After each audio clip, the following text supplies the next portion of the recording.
Guys, kwentong CCTV tayo dito sa tindahan. Ayan.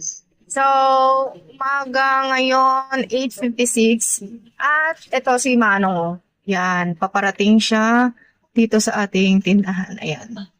Tapos, guys, ang dami niyang mga aso. Ayan o, 1, 2, 3, 4. Tapos meron pa sa loob. At nandun sa loob yung kanyang asawa. And tingin ko dito lang sila tira. At ito yung mga kuha nila, oh. Yan, siguro ini-stretch lang nila yan para makatulog sila sa pag umuulan, ganyan. So, eto ako guys, medyo malabo dyan, huwag nyo nang intindihin. Kasi nga, masilaw sa araw.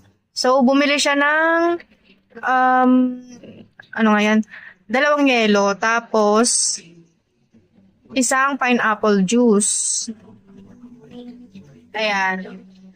And ito si Manong, pinukpok niya na lang dito yung yelo para mailagay niya dito sa tumbler niya na yan.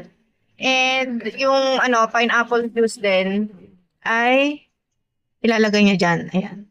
Ito, nilalagay niya na yung pineapple juice dyan at yung tubig na dalada nila. Ito yung yung aso. Pero naglalakad din yan guys. Kapag ka lalakad na din si Manong. Ayan o.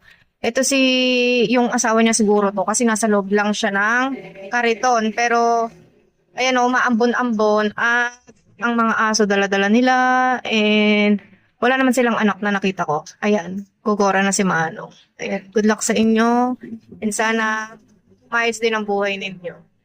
Yan lang guys.